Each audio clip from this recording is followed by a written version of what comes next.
Hey, welcome back. Emotions in motion. On today's episode, you are going to find a brand new emotion that you have actually always had but didn't have any idea that you had. I just found this out myself. Welcome to the podcast, Just These Guys, you know, where you learn a little something. Yeah, this is going to be very beneficial for all of us. How about one more round of applause for this idea? And Mike's going to bring you a way to manage this emotion. Doc is going to learn us, and it's going to be beneficial for all of us. We got Pastor Mike in the house. Indeed, we got Dr. Parker. And I think I heard the music stop. Yes, you did. A new emotion. Didn't even know this was a possibility. And I hear you wanting to sing over there. In 2025, yeah, emotions. You know who sings that? No. Emotions in motion. I think it's Billy Squire. That sounds about right. Yeah. About par for the course. Yeah. Songs that are stuck in my head. Mm-hmm. So, does this have a name? Or are you going to get there? No, and there's not going to be no build-up. I'm not like you. I don't spend 20 minutes talking about what this is going to be. I'm going to tell you what it is. You got no monologue? None. You got no intro? My books are short. Yeah. Get right to the point. Right to the point. All right, hit it. Leggett. Leggett? Leggett. How's that spelled? I don't know if I'm pronouncing it correctly, but you know the word legit? Like, that's legit, man. Yeah. Flip the I and the E. Leggett. L-I-G-E-T. Leggett. L-I-G-E-T. Leggett. Okay. And it is a legit emotion. Leggett is a legit emotion. That's how you can remember it. Leggett. Leggett is legit. Okay. In the 60s, an American anthropologist and his wife studied a tribe called the Ilongot in the Philippines. And they were previously unstudied because of a tendency to behead their enemies. So, well, that's a pretty good reason. Right. So any knowledge anybody gathered while they were there stayed there. That knowledge did not leave because that head did not leave. So after living with that tribe for some time, that anthropologist became familiar with their language. Mm-hmm. He started to learn how to speak their language. And words for emotions such as love and anger. He began to translate and learn these words. But there was always one word that eluded him and an emotion that he just could not grasp. Leggett. And the Ilongos tried to explain to him that it was a feeling that made them want to take a man's head and throw it. They expressed it in times of sorrow and grief. So the best kind of translation for this word, this term, for us as Westerners to understand might be high voltage. Mm-hmm. And if you think about, when somebody passes away, when somebody dies, when something extremely horrific happens, many times we will get this rage. So we can't label it real well. We'll get this anguish. We'll get this rush of energy that we can't contain, and we will start breaking things. We want to kill the person who's responsible for whatever it is we're upset about. And that particular instance, that feeling, there's grief, there's sorrow, there's mourning, there's loss, there's depression, sadness, but then there's this edge of anger, and it doesn't quite, anger. It's not anger. I'm angry at the traffic. It's, I'm beyond angry. I'm raging. I'm full of anguish, and this indigenous tribe had labeled that very specific moment in time, that very specific pinnacle of mixture of anger and depression as leggett, and it's a high voltage energy that is almost irresistible, and I want to just grab their head and throw it away. I get, beyond angry, beyond sadness. And I think many of us have experienced that at some point, but, we won't have a word for it. Well, obviously we don't have a word for it. Well, is it close to rage? It's beyond rage. It's very specific. It's rage. I'm raging, but this is an electricity flowing through me that compels me to act destructively. And it's almost like I'm not guilty by reason of insanity. That in some states, that if you act in an emotional moment and retaliation, then you're not. You were overcome by the emotions. It was beyond your control. Like you find your spouse sleeping with somebody else and you murder them. In some states, isn't that actually like You could make a case Yes. that you were acting, you weren't yourself, that you were not guilty by reason of insanity. You're in a moment of emotional, fitful rage, but that specific, that when we go blind angry, when we go blind rageful, that very specific moment when we lose control of our conscious self and we just start destroying, the wall, start destroying the door. We want to kill our spouse, but we go and punch our, fist through a wall till they're bloody. That particular, we're going crazy, that's legit. So if legit is legit, like what was the motivation behind wanting to introduce this to us? Or what was your thoughts? Why are we talking about this? Why ask why? It was an idea. Lance has always got an ulterior motive here. What are you trying to say? He's setting up his own defense. Exactly. What is it that you need us to have See, in if our you minds before you do understand something? Then next week you'll understand what's coming down the road. Oh, well, apparently it was legit what he was going to do. Yeah. Well, I have a word for you, and that word that may keep you from what you were going to do this week is forgiveness. Forgive. We all need forgiveness. Even if you don't love me anymore. So forgiveness is actually something that that's interesting, because I had walked in thinking that, a lot of times it's just, what do you got on your mind? What do you got on your heart? What are some of the conversations that you've had in the previous week? What are people struggling with? What are people dealing with? Forgiveness is definitely, so it is definitely tied together, because forgiveness that is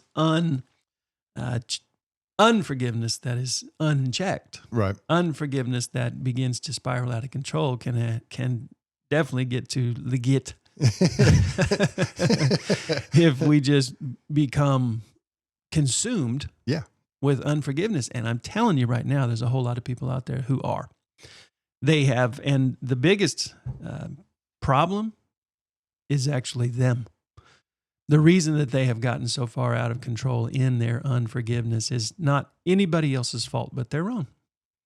Because we, again, I control me, you control you. And the bottom line is, if we allow ourselves to get to the point to where we are victims, there's no winning. There's no winning. No. And some people just, as hard as it is to tell some people, especially face-to-face, the truth, they need to be told it's your fault. Yeah. It's just your fault. And you're the one. That's the best news that I could possibly tell you, because you're the one who can get you out of this. Boom. You're the one who can begin to heal. And you're the one who can begin to experience forgiveness that will set you free. This bitterness that you've been continuing to swallow, like swallowing poison and expecting someone else to die, that can begin to be healed, and you can be set free. People think that forgiveness is weakness, and it couldn't be anything further from weakness. It's actually a amazing strength. Right. It's a meekness, which is strength under control, and it's a strength to be able to wake up. I love what you said one time. You said the key to walking into each and every day with a freedom is to wake up and just decide you make a decision. You're determined that you're going to just pre-forgive. Oh, yeah. Yeah. We did talk about this. Yeah, pre-forgiveness. I'm just going to pre-forgive. So that person who cuts you off in traffic, forgiven. That person who, doesn't hold the door open for you, forgiven. That kid who just won't do what they're told, I'm going to pre-forgive them before I smack them.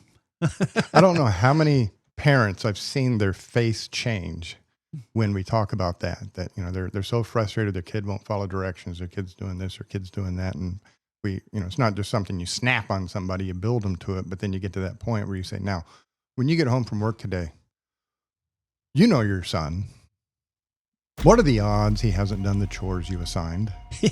And he's like hanging his head going, pretty good. And going into his room, what are the chances that it's pretty much a disaster? Yeah, it probably is. And I said, imagine forgiving him now for not cleaning his room, not following directions. When you walk in the house, how would you handle it? Mm. And they hang their head and they sigh and they're like, I'd say, come on, son, we're going to your room. We're going to get it clean. Yep. Because the reason they're seeing me is they would walk in the door, see the room not clean, throw a fit, scream, get a Leggett. Yep. Start punching walls, threatening everybody. Yeah. And when we talk about the pre-forgiveness, that's good. Pre-forgiveness. Yeah. Somebody's going to cut you off in traffic today. Yeah. Yep. That something is going to go wrong. Your spouse, your children, the people you work with. Yeah.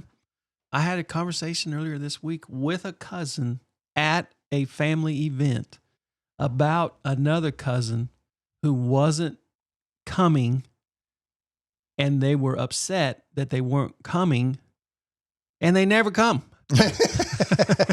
Why does this surprise you? Exactly. So why are you upset? Is it surprising? Did you not know this?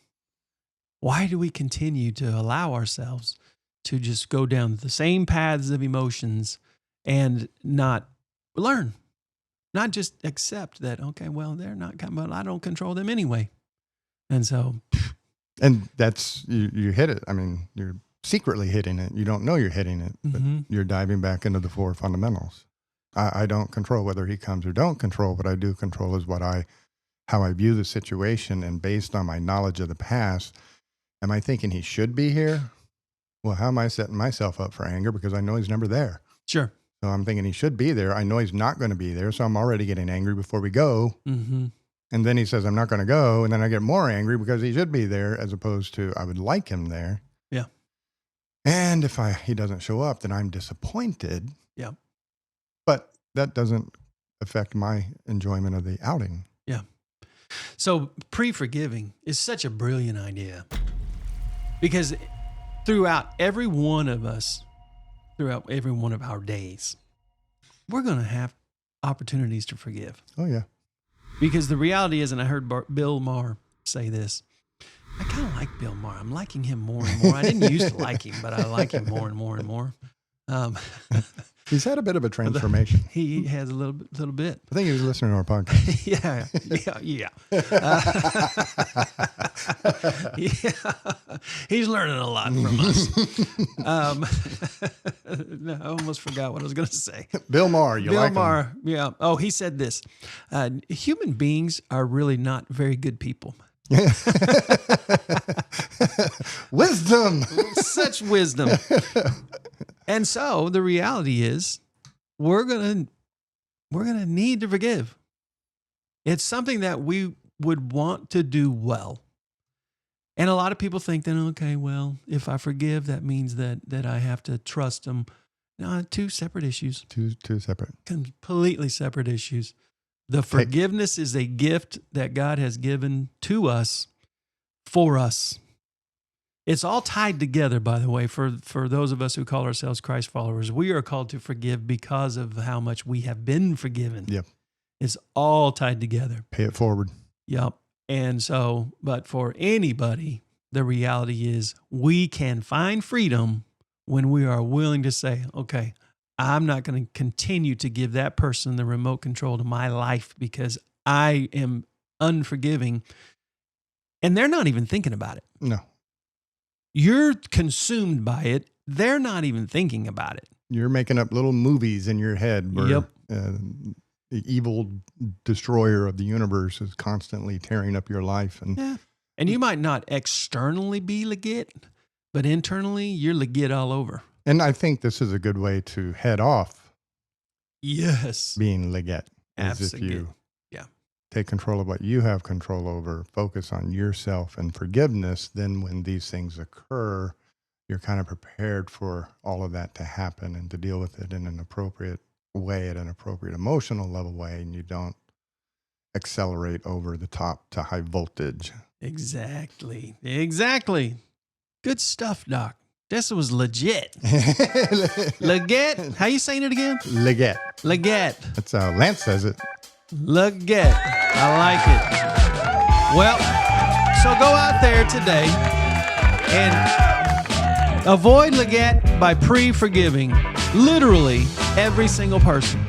So from this moment forward, you are going to walk in a spirit of forgiveness because you're going to pre-forgive and you're going to walk in a new light. Try it. A double dog dare you. Thank you, Doc. Thank you. And that was a great little sermon there. Join us on Sundays. 9 a.m. and 10:30.